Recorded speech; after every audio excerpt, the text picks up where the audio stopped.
जय हिंद दोस्तों, आप सभी का स्वागत है। आज के वीडियो में हम लोग बात करेंगे आरआरबी टेक्नीशियन एग्जाम के बारे में। देखिए, बहुत सारे लोग हैं जो साइंस में बहुत सारी गलतियां करते हैं और उनको पता ही नहीं है कि मैं कौन कौन सी गलती कर रहा हूं, और इन गलतियों की वजह से उनका सिलेक्शन रुक जाएगा। आपको मैं हर एक गलती बताने वाला हूं, हर एक छोटे से छोटा पॉइंट बताने वाला हूं कि अगर आप लोग ये गलती कर रहे हो तो अभी सुधार लेना। अभी समय है, अभी गलतियों पर काम किया जा सकता है, गलतियों को सुधारा जा सकता है। हर एक पॉइंट पर बात करेंगे क्योंकि मैंने बहुत सारे लोगों को देखा है। भाई वो पूरे के पूरी साइंस पढ़ लेते हैं, मॉक टेस्ट देते हैं, स्कोर नहीं बढ़ता है, प्रश्न गलत हो जाते हैं, ऐसी बहुत सारी समस्याएं होती हैं। इसीलिए ये एक टेक्नीशियन की जो सीरीज चल रही है आपके लिए बहुत ही इंपॉर्टेंट है। पूरा लास्ट तक देखते रहना, आपको कुछ ना कुछ सीखने को मिलेगा। उसके साथ साथ जो हमारा एक दूसरा चैनल है, वहां पर 100 दिन का पूरा एकदम कॉम्बो टारगेट सीरीज है। आप ये मान के चलिए, पूरा मेंटोरशिप है, जहां हम लोग बिल्कुल जीरो से हाई लेवल तक, मतलब सिलेक्शन तक लेके जाएंगे। 100 वीडियो तक जिसने फॉलो कर लिया, आप ये मान लीजिए कि उसके बाद कोई भी एग्जाम उसका हुआ, उसका निकल के जाएगा। क्योंकि हम लोग वहाँ बहुत ज़्यादा डिटेल पे चर्चा करने वाले हैं। भाई 1 साल लगा है मुझे मुझे पूरा बनाने में कि हम लोग कैसे 100 वीडियो में इतना दे पाएंगे।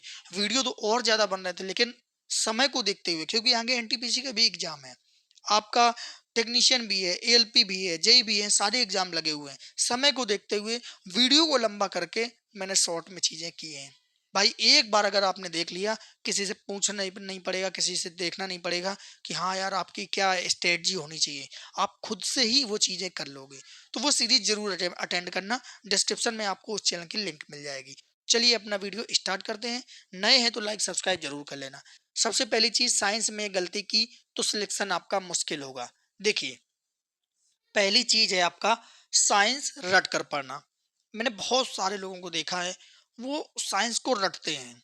मतलब खोली, जो फैक्ट मिले एकदम रट्टा मार रहे रट के, और आगे बढ़ते चले जा रहे हैं। भाई अगर साइंस देखो, एनसीईआरटी साइंस है, अगर इस तरीके से जो यूपीएससी की तैयारी करने वाले स्टूडेंट अगर रटने को बैठे, तो भाई वो तो रटते ही रहेंगे। आज रटा, 10 दिन रख दिया, फिर उसके बाद फिर से वही दिक्कत, फिर रटना पड़ेगा, फिर तो उनका कभी सिलेबस ही नहीं खत्म होगा।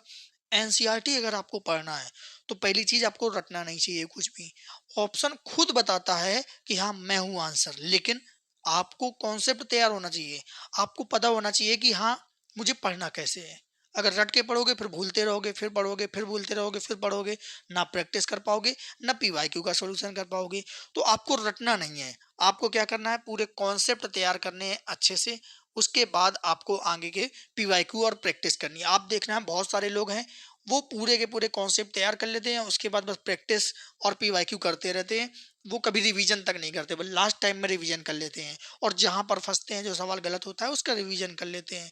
तो भाई ये ऐसी वाली आपको तैयारी करनी होगी। ऐसा थोड़ी है कि 2 दिन बाद एग्जाम है और आप सोच रहे हो यार 2 एनसीईआरटी हैं, दोनों एनसीईआरटी को मैं पूरा का पूरा रिवाइज करके जाऊं, वरना पता चले कि मुझे आए ही ना प्रश्न। अगर ये स्थिति है, इसका मतलब फिर आपने 100% तैयारी नहीं की है, आप डाउट पे जा रहे हो।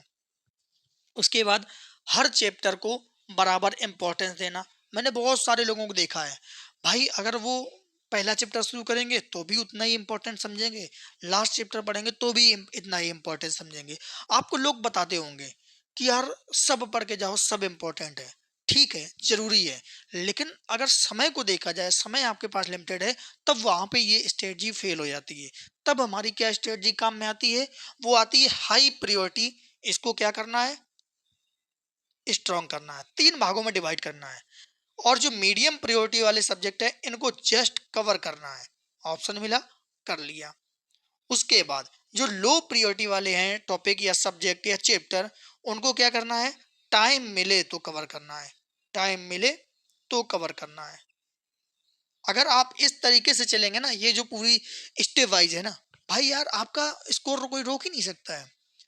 आपने देखा होगा साइंस में कुछ चैप्टर ऐसे हैं कि एक भी क्वेश्चन नहीं आते हैं, एक आध आ गया तो आ गया कभी। तो क्यों उन पे टाइम खपाना है, आप पहले उन पे पढ़ो। विद्युत है, प्रकाश है, जहाँ से भर भर के क्वेश्चन आता है। और ठीक है, हम कह रहे भर भर के क्वेश्चन ना भी आया, मैंने बात मान लिया कि इनसे क्वेश्चन नहीं आ रहा है, अदर चैप्टर से आ रहा है, लेकिन जब भी इनसे क्वेश्चन आएगा ये आपको फंसा के जाएगा। बाकी जो और चैप्टर है वो थोड़े से सिंपल है, लेकिन प्रकाश और विद्युत थोड़े से कठिन है, फंसा के जाएगा अगर आपने नहीं पढ़ा है। तो यार पहले हमें ऐसे चैप्टरों को कमांड करना चाहिए जो, जहां पर हमारे गलत हो सकते हैं क्वेश्चन। तो हाई प्रायोरिटी, मीडियम प्रायोरिटी और लो प्रायोरिटी के हिसाब से आपको इंपॉर्टेंस देना चाहिए चैप्टरों को। उसके बाद सिर्फ वीडियो देखना, आपने पूरा सिलेबस पढ़ लिया, उसके बाद आप प्रीवियस ईयर कर रहे हैं या फिर प्रैक्टिस कर रहे हैं। तो बहुत सारे लोगों को देखा है साइंस में, वो बस वीडियो देखते चले जा रहे हैं, उनको कोई मतलब नहीं, आज एक वीडियो देख लिया, फिर दो वीडियो देख लिया, फिर तीन वीडियो देख लिया, इस तरीके से करते जा रहे हैं। ऐसा बिल्कुल भी नहीं करना है। देखिए वीडियो तो आप देख रहे हो, आप वीडियो देखो, वीडियो के बाद में कुछ क्वेश्चन ऐसे होंगे जो आपके छूट जाते होंगे, उन क्वेश्चन को एक अलग नोटबुक में लिख लो, उनको तुरंत तैयार कर लो, उस टॉपिक को तुरंत पढ़ लो। और अगर वो टॉपिक नया है तो आप अपनी एनसीईआरटी में जाके या कोई एक कॉपी हो वहां पर वो पूरे टॉपिक को डिटेल एक्सप्लेनेशन के साथ पूरा का पूरा लिख लो। अगर कोई न्यूमेरिकल है तो उसको लगा कर देखो, चाहे भले ही वो कार्य क्यों ना निकलवा रहा हो, लेकिन आपका आंसर निकलना चाहिए उस टीचर से पहले। अगर आपने पेन नहीं चलाया, आपने तैयारी नहीं की, आपने प्रैक्टिस नहीं की, तो फिर यार आप समस्या में आ जाओगे। ये हल्के में मत लिया करो किसी चीज को। उसके बाद पी वाई क्यू आखिरी में करना। मैंने बहुत सारे लोगों को देखा है यार, और कुछ लोगों को गाइडेंस बताते हुए देखा है कि जब भी तैयारी शुरू करें तो पहले अपने सब्जेक्ट पूरे कंप्लीट कर लें, फिर उसके बाद प्रैक्टिस करें, फिर पी वाई क्यू कर लें। ऐसा बिल्कुल भी नहीं है, ये गलत स्ट्रेटजी है। मैं तो, जो मेरी स्ट्रेटजी रहती है, मैं ये कहता हूँ कि पहले दिन से आप पीवाईक्यू पढ़ना शुरू करें, पहले दिन से। देखिए पीवाईक्यू पढ़ने का मतलब ऐसा थोड़ी है कि आपने कहानी पढ़ी, भूल गए, फिर कभी पढ़ लेंगे, फिर कभी याद आ गया, ऐसा थोड़ी होता है। आप अगर वन लाइनर फैक्ट को पढ़ रहे हो, आपने कभी थ्योरी पे नहीं पढ़ा है, तो पढ़ के आगे थोड़ी बढ़ जाओगे। उन फैक्ट को रट्टा तो मारोगे, उन फैक्ट को समझोगे तो कि इस पे वास्तव में इसका आंसर क्या है, याद तो करोगे ना, लिखोगे तो कहीं पे। अगर आपने एक सेट किया, दो सेट किया, और जब आप पढ़ रहे हो, थ्योरी पढ़ रहे हो या कोई बुक पढ़ रहे हो, अगर उसी से क्वेश्चन मिलता है कि यार ये क्वेश्चन मुझे मिला था वहां पर, फिर आप उसको और मन से पढ़ोगे और अच्छे से तैयार करोगे फोकस के साथ। और अगर आपने शुरुआत में ही ऐसे हजारों क्वेश्चन लगा डाले हैं, चैप्टर इधर पे आपकी थ्योरी चल रही है, इधर आपने क्वेश्चन लगा डाले हैं, भले ही आपको ना आया हो, लेकिन वो माइंड पे क्लिक करेगा, माइंड पे रहेगा कि यार ऐसा क्वेश्चन पूछा गया था। फिर आप उस पर और ज्यादा जान लगा देंगे और ज्यादा फोकस करेंगे। लेकिन अगर आपने, भाई पीवाईक्यू पता ही नहीं है, आया है कि नहीं आया है पता नहीं है, फिर क्या है, जैसा पहला क्वेश्चन वैसा ही 100वां क्वेश्चन, सारे क्वेश्चन आपके लिए नॉर्मल होंगे। पढ़ाया, नोट किया, रद्दी बना दी, रख दिया, फिर वो इस तरीके से हो जाएगा। तो आपको ऐसा नहीं करना है, आपको पूरी प्रॉपर तरीके से स्ट्रेटजी फॉलो करना है। उसके बाद गलत क्वेश्चन को ना देखना। मान लीजिए आपने 100 क्वेश्चन की प्रैक्टिस की है, 100 में से आपके 80 सही हो गए, उसके बाद 20 क्वेश्चन आपके बचे, 20 क्वेश्चन बचे।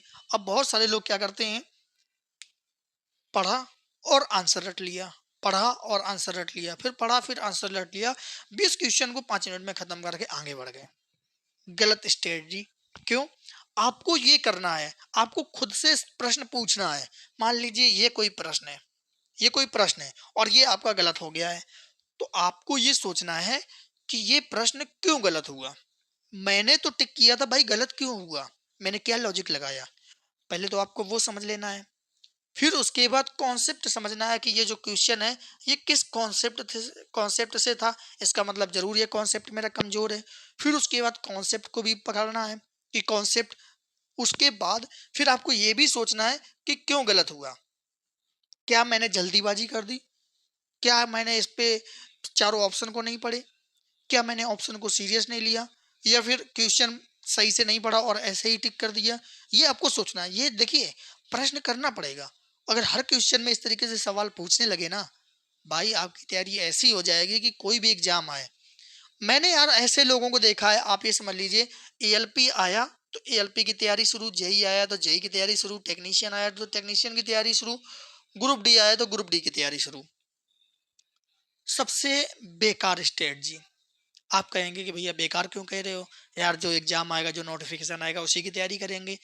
आप ये देखिए, चाहे एएलपी हो, चाहे जेई हो, चाहे टेक्नीशियन हो, चाहे ग्रुप डी हो, पैटर्न तो सबका सेम है। मैथ उसमें, रीजनिंग उसमें, साइंस उसमें, करंट उसमें, सब कुछ है। क्या अंतर है? सारी चीजें तो कॉमन है। और आप क्या करते हो, एएलपी आया 2 महीने में टारगेट करके इसको टारगेट टारगेट कर लिया कि चलो एएलपी देता हूँ। 1 महीने बाद जेई हुआ, इसको टारगेट कर लिया। 1 महीने बाद टेक्नीशियन हुआ, इसको टारगेट कर लिया। 1 महीने बाद ग्रुप डी हुआ, इसको टारगेट कर लिया। अगर आप ऐसे एक एक महीना टारगेट करके एग्जाम को टारगेट करोगे ना, कभी जिंदगी में एग्जाम नहीं निकलेगा। 3-3 4-4 साल से जो लोग तैयारी कर रहे हैं ना, उनका मेन कारण यही है कि वो लोग एग्जाम को टारगेट करते हैं। भाई कभी एक बार अगर आपने सब्जेक्ट को टारगेट किया होता, सब्जेक्ट को, भले ही मैं ये कह रहा हूँ, देखिए अभी भी आपके ये चारों एग्जाम नहीं निकले और भले 2-2 महीने के गैप में सारे एग्जाम हुए, 6 महीने बाद ये ग्रुप डी हुआ। आप अगर इनको सब्जेक्ट को टारगेट करते हुए 6 महीने में पूरा सब्जेक्ट कंप्लीट कर लेते, मजबूत कर लेते, तो ये जो ग्रुप डी आपका पड़ता, ये आपका निकल जाता। इस समय एक नौकरी लेना बहुत ज़रूरी है। लेकिन आप भी जान रहे हैं इस समय हर साल वैकेंसी आ रही है, उसके बाद फिर से तो ये रिपीट होता एएलपी जेईई टेक्नीशियन। लेकिन जब आप सब्जेक्ट को तैयारी करके पूरी फुल तैयारी कर लिए होते, तो इनकी क्या औकात है, ये एग्जाम तो ऐसे ही निकल जाते, क्योंकि आपने पूरा तैयार कर लिया है, आपने फाउंडेशन तैयार किया है, अपनी नींव मजबूत की है। लेकिन स्टूडेंट गलती करता है यार, क्या कर सकते हो उस पे। मैं कितना भी बताता रहा हूँ कोई नहीं मानेगा। इसीलिए मैंने वो सीरीज सीक्वेंस से चालू की है कि कोई नया बच्चा भी है वो 1 से 100 तक देख ले, उसका काम हो गया, उसकी टेंशन खत्म। और सारे एग्जाम को, रेलवे के सारे एग्जाम को टारगेट करके बनाया है। आगे चल के फिर हम लोग एक एक एग्जाम को टारगेट करके सीरीज बनाएंगे, कंटेंट भी देंगे, करंट का हुआ या कुछ भी हुआ जो इम्पोर्टेंट है आपके लिए, ग्रुप बना के कंटेंट भी देंगे, तैयारी भी करवाएंगे, हर एक चीज़ करेंगे, बड़े लेवल पर लेके जाएंगे इसको। इसीलिए उस चैनल को मैंने फिर से स्टार्ट किया है। तो आप लोग जरूर जुड़े रहना, आपके बहुत ही काम का आने वाला। ये चीज़ें कोई नहीं बताएगा यार, सब कोई कहेगा पढ़ो, बिना पढ़े नौकरी नहीं लगेगी। भाई पढ़ते तो सब हैं। मुझे ये बताओ कि अगर फॉर्म 50 लाख ने डाला है और वैकेंसी आपकी 5,000 है, तो क्या जो 5,000 नौकरी लिए हैं वही पढ़ते हैं? क्या 50,000 स्टूडेंट तैयारी नहीं कर रहा होगा? क्या उसने दिन रात एक नहीं किया होगा? भाई घंटे दोनों के पास बराबर थे। ये 5,000 जो सिलेक्शन ले गए, ये क्यों ले गए? या तो इनको सही दिशा पता थी, या तो किसी ने इनको सही दिशा दिखाई।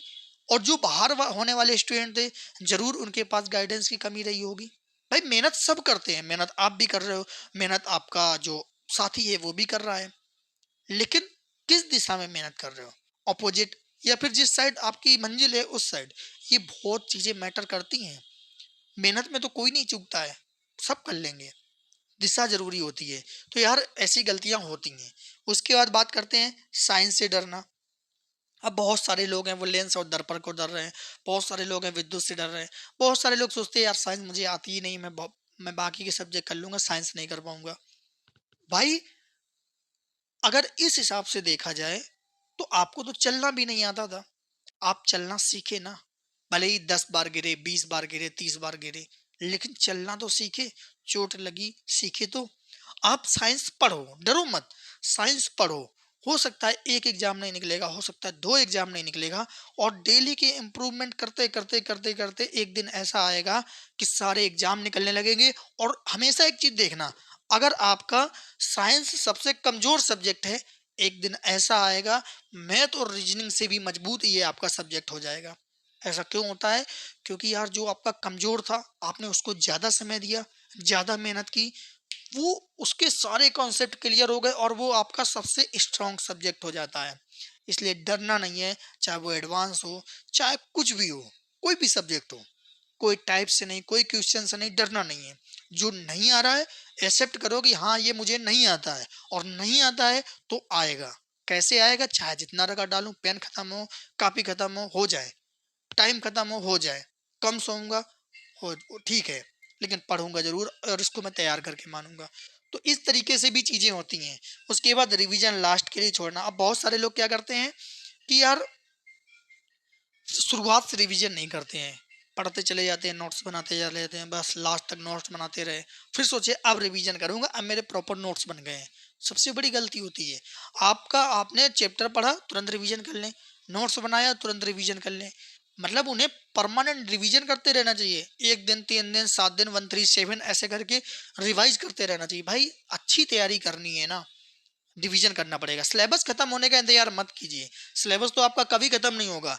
भाई अगर आप सिलेबस खत्म करने के लिए बैठो ना, साइंस में, मैथ में, रीजनिंग, मैथ में ही 50 चैप्टर हैं, कभी जिंदगी में आप सिलेबस नहीं खत्म कर पाओगे, और कभी जिंदगी में एग्जाम भी नहीं निकाल पाओगे। ये आपको नहीं करना है। आप यार एग्जाम ओरिएंटेड पढ़ रहे हैं ना, सिलेबस क्यों खत्म करना है? भाई मैं जितना पढ़ रहा हूँ उतना रिवीजन करता चलूंगा, उतना मेरा तैयार होता चलेगा। क्या पता, कभी कभी ऐसा होता है कि रेलवे कुछ ही चैप्टरों से क्वेश्चन पूछ देता है, आपके शिफ्ट में शायद कुछ चैप्टर से पूछ दे, मेरा तो काम हो जाएगा ना। जरूरी है कि मैं पूरे 100% सिलेबस खत्म करके ले जाऊं? तो जितना खत्म हुआ है उसको अच्छे से पढ़ना है, वो मुझे दोबारा ना पढ़ना पड़े। यही होता है बेस मजबूत करना। पर लोग आज एलपी का बैच पढ़े, पूरा नोट्स बनाया, नहीं निकला। कल टेक्नीशियन आ गया 2 महीने बाद, टेक्नीशियन का नोट्स बनाया, नहीं निकला। ऐसे वो नोट्स ही बनाते रहते हैं। जिंदगी भर नोट्स नहीं बनाना है। अगर नोट्स बनाते रहे तो कभी नौकरी नहीं लगेगी। एक नोट्स बना लो, हर एक एग्जाम आपका क्लियर होने लगेगा। उम्मीद है ये सारी गलतियां आपको पता चल गई होंगी जो आप लोग करते हैं। मैंने यार पूरा हर चीज नोट करके रखा है, ये तो मैं शॉर्ट वीडियो में आपको दे रहा हूँ ये इतनी चीज। वरना एक लॉन्ग वीडियो 12-15 मिनट का बना देता ना। इतनी ज़्यादा चीज़ें होती कि आपको लगता कि हाँ यार वास्तव में यही तो है जो हम अभी तक गलती करते आ रहे हैं। लेकिन ठीक है, वहाँ पर आपको डिटेल में मिलेगा। अभी एग्जाम की नीड यही है कि टेक्नीशियन का एग्जाम है तो जल्दी से फिनिश हो जाए चीज़ें, अच्छे से तैयारी हो जाए। तो जरूर हमारे साथ जुड़े रहना, लाइक और सब्सक्राइब कर लेना। मिलेंगे फिर अगले वीडियो में नई जानकारी के साथ। जय हिंद।